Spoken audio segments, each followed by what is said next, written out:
My church's youth group has a youth band that leads worship during youth, but the church also has them lead worship on Sunday mornings every few weeks, to promote the youth band when the usual worship team has a week off. I'm not in the band, but I often help with lyric PowerPoints along with another girl, but not when the band plays on Sundays. The main singer of the youth band is the daughter of a youth assistant, and the daughter is an assistant too. We'll call her Emma, she's 20. I'm writing because of what happened the last time the youth band led Sunday worship on June 30th, that led to Emma and her family leaving the church. In between one of the songs, Emma said she felt led to say that Christian nationalism wasn't of God because forcing people to believe went against the basis of Christianity because God gave free will and too many Christians forgot that.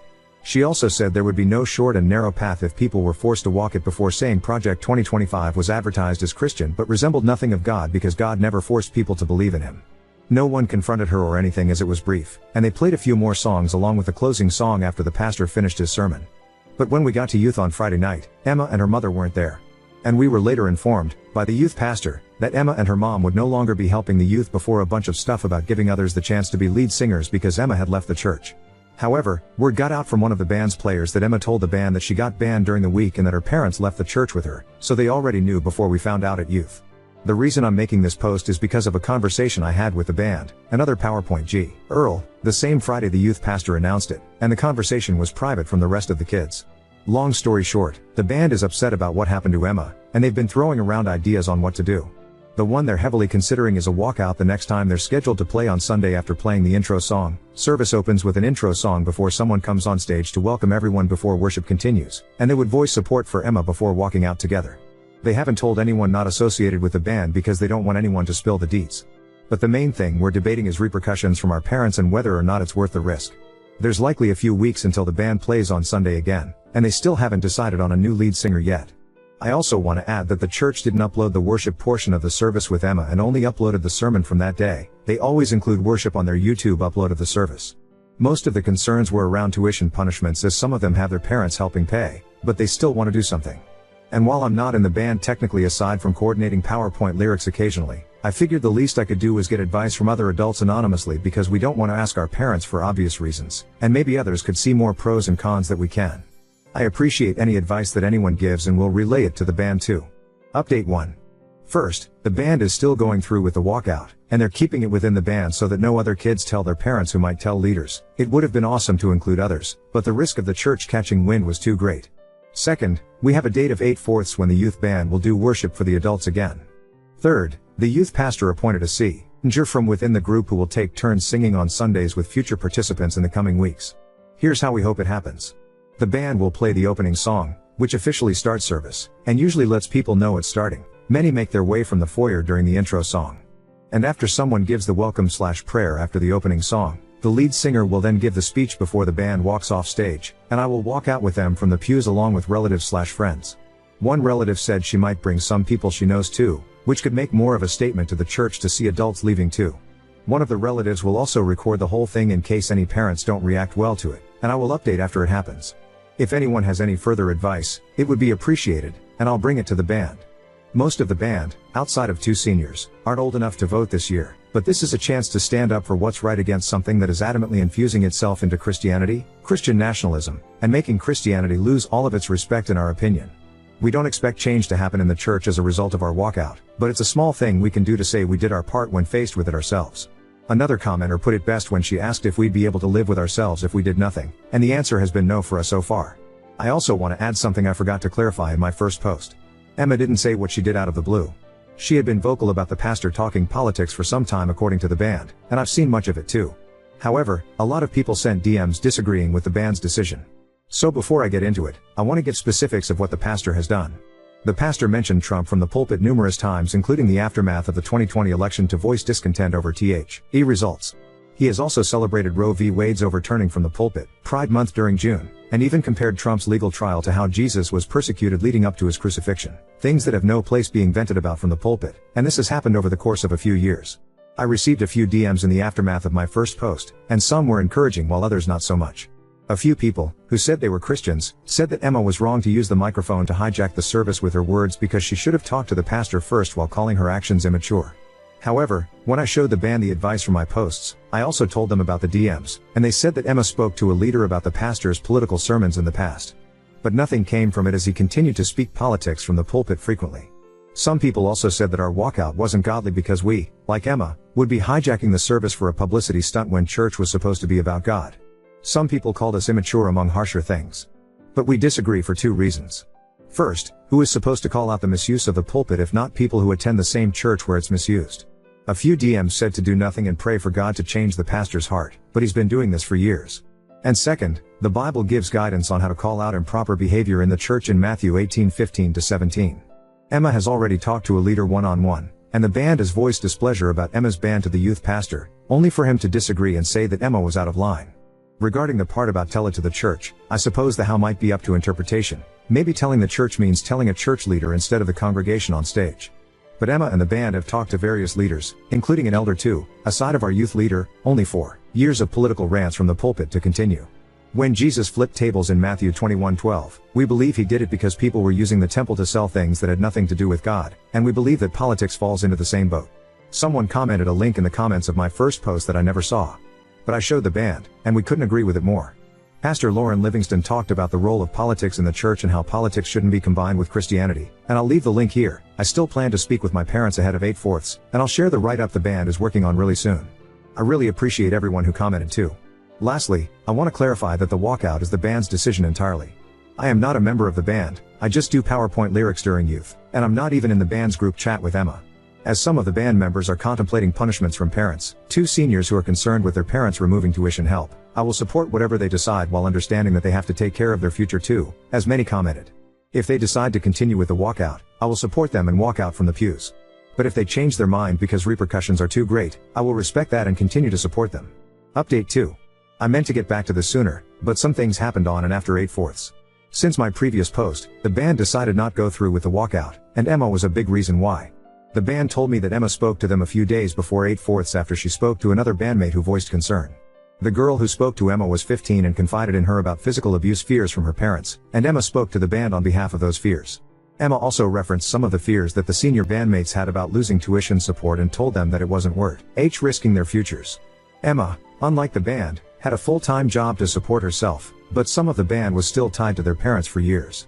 She pretty much told them to go with their gut if they had fears about repercussions from their parents as the 15-year-old girl had, and the senior who feared losing tuition said that his parents threatened him with it in the past about something else, which is why he thought of it.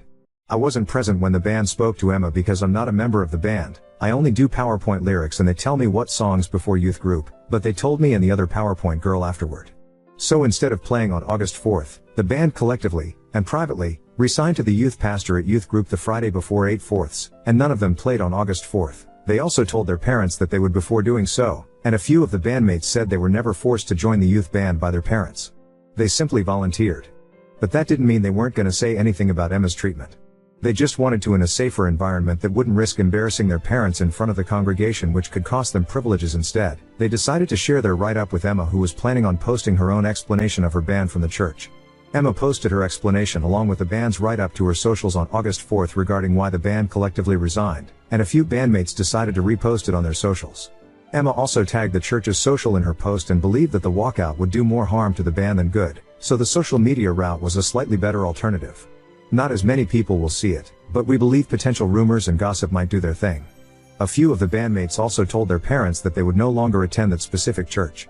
And while a few of them argued with their parents, perhaps it was less than there would have been backlash of embarrassing them with a church walkout. The 15-year-old girl ended up attending church on August 4th, but the seniors didn't, although they ended up returning the following Sunday. None of them, including myself, have attended youth group since the Friday right before 8/4, and I didn't attend on August 4th either. 2 unexpected things also happened. I received a DM from someone who said that they were from a Christian news outlet. And while I never heard of their outlet before, they asked permission to share the band's story in one of their newsletters anonymously, not including the band's names or the churches, and the band said they'll pray on it and weigh the decision. Additionally, a pastor reached out in DMs and said that he was encouraged by their story. He also said that pastors were supposed to hold each other accountable and asked for the name of the church so that he could reach out pastor to talk, but Emma and the band are undecided on this at the moment. They said they're going to pray on it along with how it's important to make sure it's a real pastor and that no harm will come to the church, and I told the pastor that I'll get back to him. Emma also told the band that her parents haven't talked to her much since her church statements, and that's because of arguments that they had. Some people thought that Emma's parents left the church in support of their daughter getting banned, but that wasn't the case. Her parents were banned too, and Emma said they didn't appreciate being blindsided by Emma's statement and received some backlash for them. Emma still stands by everything she said, but they aren't talking at the moment. The last thing I'll say is about me and how I feel about everything, and I'll leave the band's statement from Emma's post afterward. This was the last straw in a long line of stuff for me from this particular church, but it goes further than that. I struggle to understand how parents can care more about church appearances more than the needs and desires of their kids, and I'm not talking about bad things. I'm talking about normal things, and Emma's statement said it better than I could. Emma said that God gave everyone free will, but the 15-year-old girl vented about physical abuse in regards to not wanting to go to church in the past, and that is the opposite of what God taught. God didn't force people to believe in Him, but some parents take away privileges if they refuse to fall in line with God and their church. I barely even have any friends myself, and I'm not even in the band group chat. The band told me everything secondhand, and none of them are my friends. They hang out together outside of church, but I only have one other friend from church because I've been homeschooled for all of my life because my parents think public school is too secular. I can't even do official sports aside from sports played in the church field that our homeschool group uses, so I can't do leagues or be on any teams like high school. I just wish my parents would have let me go to school, but apparently they don't think their religion is strong enough for me to go to school and supposedly not lose my faith, kinda like they've been keeping me on training wheels for 17 years. Personally, I need a break from church. I know not all churches are bad because the one I happen to grow up in is questionable, but I've decided I'm not a Christian because I said the salvation prayer when I was like 7 or 8, and I don't think that counts.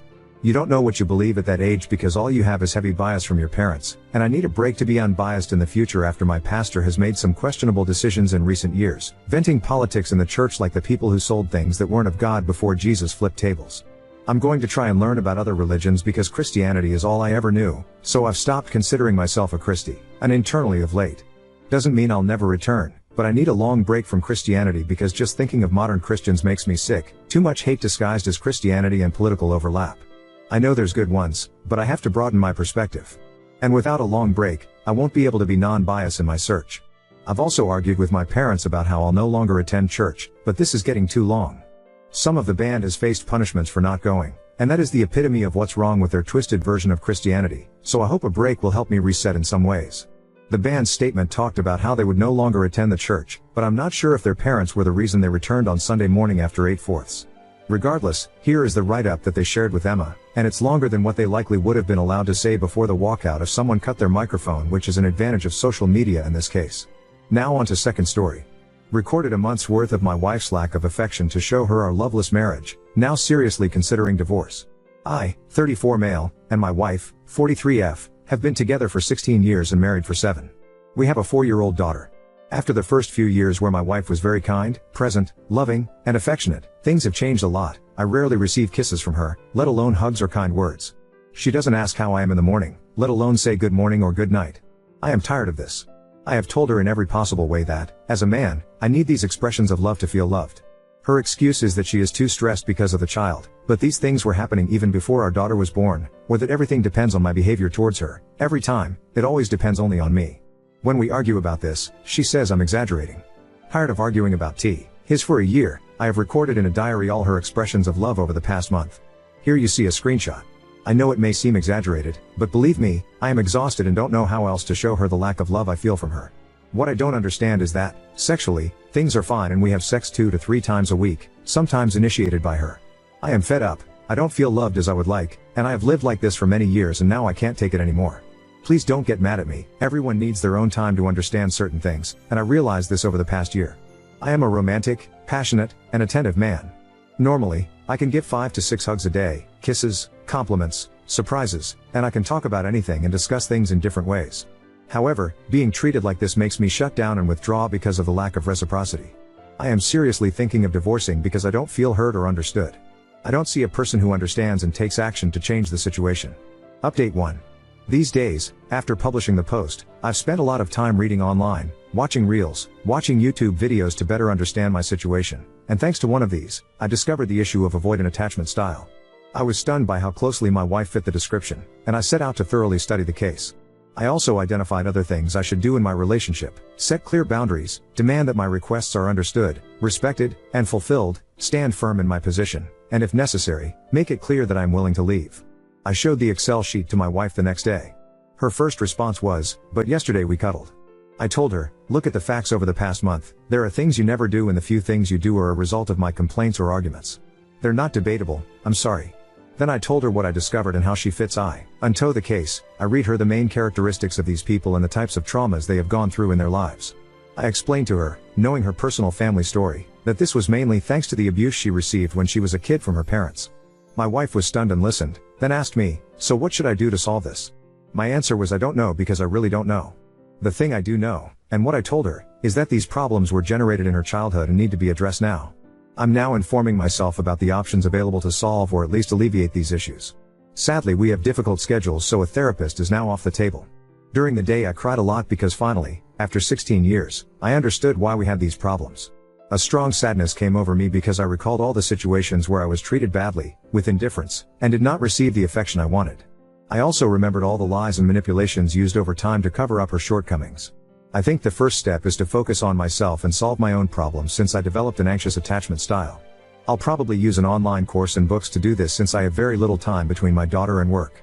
If it works, I will propose it to my wife, who says, "I understand, don't worry, now I know what I need to give you without courses or anything, but I have serious doubts about this statement and will continue to track what happens in my diary to have objective data."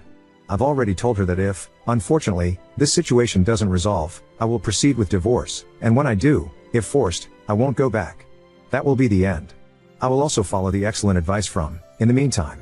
I will let you know what happens. Personally, I want to see how things go next week. I am sure, unless I am mistaken, that my wife will only last 3 days. In any case, I will continue on my path to heal and be ready for a new relationship when the time comes. Update 2. So, as expected, my wife lasted less than 3 days, actually just 1, in terms of giving kisses, hugs, cuddling. But it doesn't matter. I found all the things I need to fix in me, so I'm starting the journey alone in order to grow and be able, without hesitation, to proceed with a divorce and don't go back to her. I'm also seeing a lawyer to have everything checked before I proceed in the future. The interesting thing is that I listed all my insecurities and issues related to the trauma I experienced in my childhood, and I see a lot of things that I need to work about and a fix in me. I asked out of curiosity to my wife what are the top 3 things she thinks should be fixed, expecting them to be at least 10 items, but she just told me that defensiveness and stonewalling are the only 2 things and that, without them, I would be a perfect husband. I was stunned and confused the whole day. I also asked her if removing these 2 things would result in her loving me more, but she told me no because she already loves me the way I am and this is just my cross. So it seems she's happy with the marriage while I'm not.